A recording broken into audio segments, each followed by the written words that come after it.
welcome back to my channel. Videos with my voice are finally back after like a month or two of only robot voice. I just passed the hardest exam in my whole major like 4 days ago, so I can now focus more on making videos for you guys. I thought what better way to do this than by reviewing TXT's latest comeback, I Know I Love You, along with the whole album. We will as always take a very close look into the title track, everything from the concept, lyrics, styling and choreography to the music video and of course the actual song. Then we will move on and talk about each separate B-side as well. My reaction to the music video, by the way, will be up tomorrow at 11 AM Eastern Standard Time, so make sure to stay tuned for that. Without any more rambling, let me know your opinion on this release in the comments and let's get right into it.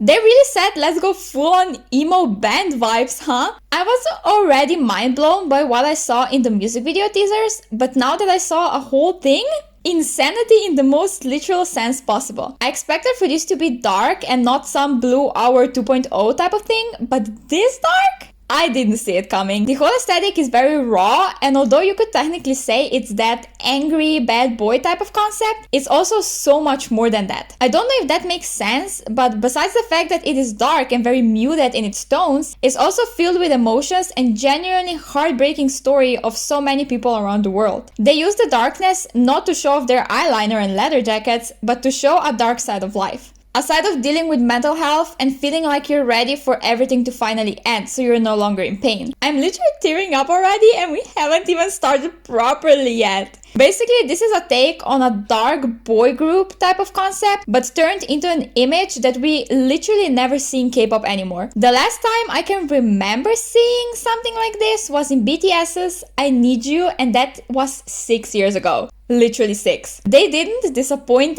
at all, and I love them for choosing this path to walk on for this comeback. The styling is giving me some major nostalgia. We have very emo rock type of outfits, something I would totally wear during my emo phase when I was like 13 years old. They look literally amazing, and I think this type of look suits them all so much, especially Hyunin Kai and Yeonjun. But then we also have some very casual high school boy type of outfits, which feel so homey and cute. I loved both aspects a lot, and I'm excited to see how their stylists will incorporate that into their music show stages. If they fuck it up, I swear to God I'm gonna riot. Although it's nothing special and flashy, it does help to portray the story perfectly, and I think that's what styling in music video is and should be for. To enhance the story and enhance the concept. Not to just put something on idols for the sake of them not being naked on the screen. Such a good job here, I have to admit it. We are going to get very serious for a second, and I'll also put a trigger warning on the screen so you can skip forward in case this topic isn't something you want to hear about at this point in your life. But basically, the lyrics are extremely deep and emotional, touching probably the darkest subject possible, which not many K-pop groups ever talk about, besides BTS to be honest. It's the thought of ending your own life. At some point, the lyrics talk about an angel appearing to them and them begging this angel to take them to its hometown. What is the hometown of angels? Paradise or heaven. It's basically a desperate ask for this life to end. Because everything turned to black, they're sinking alone in their own pain and see no way out. They feel like a loser in this game who has nothing but problems and lost all control of his life. For me, the most heartbreaking lyric is for sure the one where they sing I was fine to die, because it only confirms that this truly is a song about wanting to end your own life in a desperate attempt to free yourself from the pain. Music video further showcases that, and we can both hear and see the anger at the world for being the way it is. It hits extremely close to home for me, since I was once at this point in my life myself and saw no way out. This song is almost like a cry for help. A cry for someone to tell them they love them and give them hope to keep living. A lot of people worked on these lyrics, but on the top of the list is RM from BTS, which makes so much sense. I can see him in these lyrics and it makes everything hit even harder into the heart. The choreography is probably the most disappointing part of this whole comeback, because it literally barely looks like a choreography. They walk around without any real formations and here and there do some actual moves. It does allow them to sing live, which is amazing obviously, and it does look more low-key, which is very much fitting with the whole emo band type of aesthetic. I can see the purpose behind it being like this, but I personally prefer when choreographies include different elements and formations and make everything even more interesting. This one didn't really do that for me, but thankfully their stage presence makes the performance not seem boring. Otherwise, I don't think I would be able to sit through the whole performance and keep my full attention. That's just my personal opinion.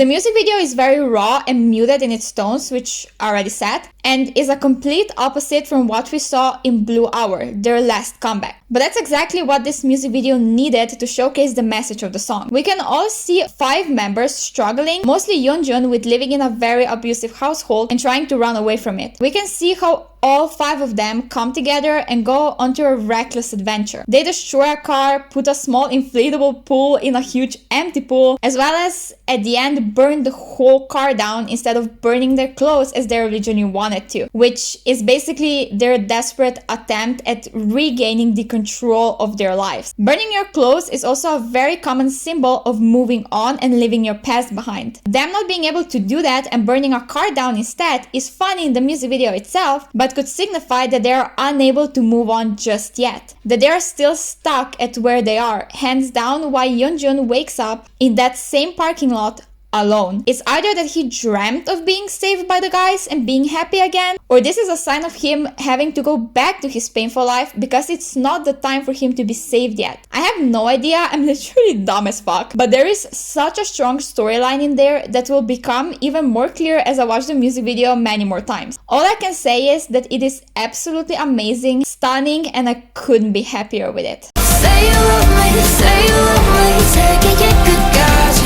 This song was fully produced by Slow Rabbit, who also worked on a lot of BTS's tracks and is one of Big Hit's main producers. I can't say I'm surprised because this type of emotional yet powerful style very much represents him as a producer. He does it extremely well too, so I have nothing against him specializing in this direction and sound. The production of the title track is insane and creates a very good balance between rock vibe in the back of the melody while also putting some pop into it. It's a ballad in some sort of way, but at the same time not at all. It makes you emotional without even knowing the lyrics. You can sense the pain, the anger, and desperation for all of this to end. I can without a doubt say that this is in no way your typical K-pop song production. Not at all. It's very outstanding and embraces the rawness of rock in the most graceful way. I'm glad they did not try to force some hard-hitting rap into it and instead opted for vocalist Yeonjun. As much as this song holds a lot of anger, the rap would destroy the pacing of it and would just feel misplaced more than anything. There were some vocal effects too that I recognized, but they were done very well and enhanced the song to a higher level. They were very obviously a great stylistic choice and didn't annoy me in the slightest. I have to say this is one of the best,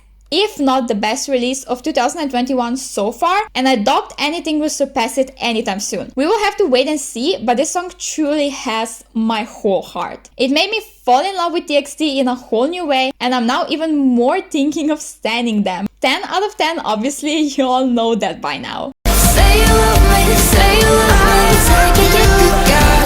Moving on to the actual album, we have 7 B-sides to review, and I suggest you all sit down because we have so much to talk about. Please keep in mind I only listened to the songs and didn't look up the lyrics yet, so I can't talk about them just yet. Okay, let's start with the very first one. Sorry, I'm an anti-romantic.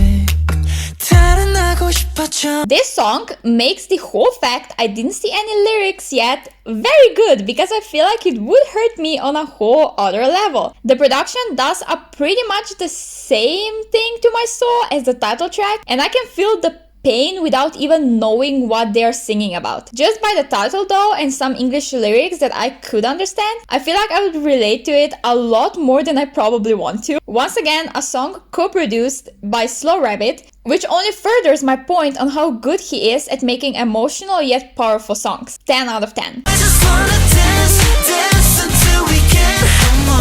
Compared to the previous 2 songs, this one definitely showcases a very safe, typical K-pop production, which doesn't stand out in any particular way. It's fun to listen to and probably super fun at a concert, but other than that, I don't think I will ever reach out for it. In some way, it reminds me of some NCT songs, and in another way, it sounds exactly like typical TXT. If they even have that typical sound, I don't know. Don't get me wrong, it's a good song and not a skip by any means. I'm just not really in love with it. 7 out of 10. Used to be so afraid of all the games we played.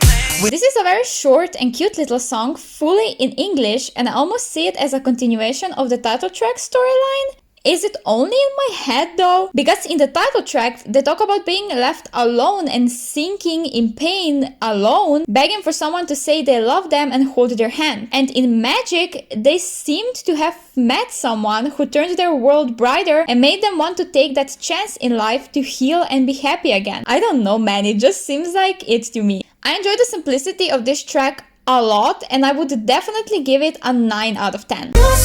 We all scream before I scream, yeah. We encountered the very first strong skip on this album. Ice Cream is unlistenable for me in every possible aspect. The intro is cute with little kids and the ice cream truck sound, but from there on everything goes to shit. The squeaky sounds all throughout the song get annoying really fast, and I feel like the whole production is so stagnant that it blends together. I can't tell certain parts apart and it's frustrating. It may be enjoyable for some of you, which is great, but for me it's a definite 4 out of 10.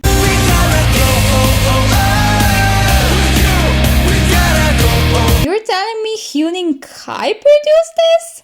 Excuse me? It's literally so damn good, and without a doubt one of the strongest songs on this whole album. The rock vibes are even more present as in the title track, which I absolutely love, and I don't know, man, the chorus is just so amazing and takes me into a whole other dimension. I would love to hear this live because it must go a million times harder than on the actual audio file. 10 out of 10. I'm so proud of him for being so talented already as such a young idol and producer.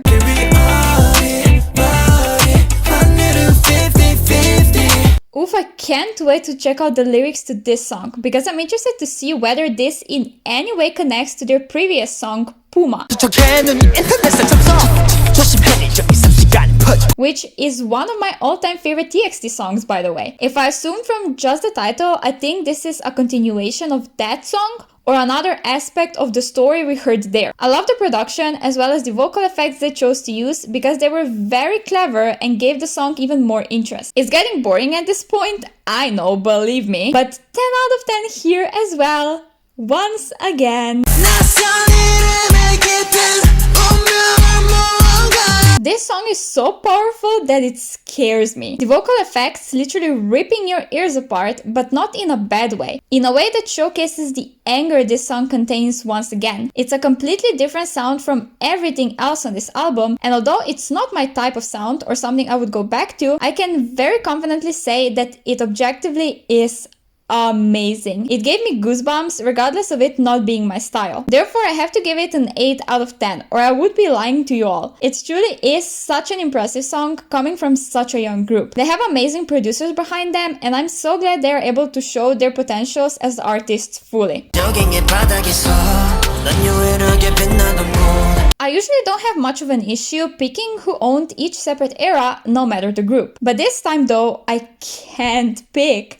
I literally can't. Even just basing it off of the title track, every single member shined in a way we've never seen before. In a way that I think most of us fell in love with. As you will see in my reaction tomorrow, Beomgyu and Hyunin Kai stood out to me a bit more than other 3 members, but I still can't say they completely owned this era. This is TXT's era, it's a new chapter and a new musical direction for them. I'm beyond excited to see where this leads them, and I hope it brings even more attention towards their amazing discography. This is hands down one of my all-time favorite K-pop albums, and I highly suggest you guys go listen to it. You won't regret it. Also, thank you for bullying me into checking them out again, because it was so worth it.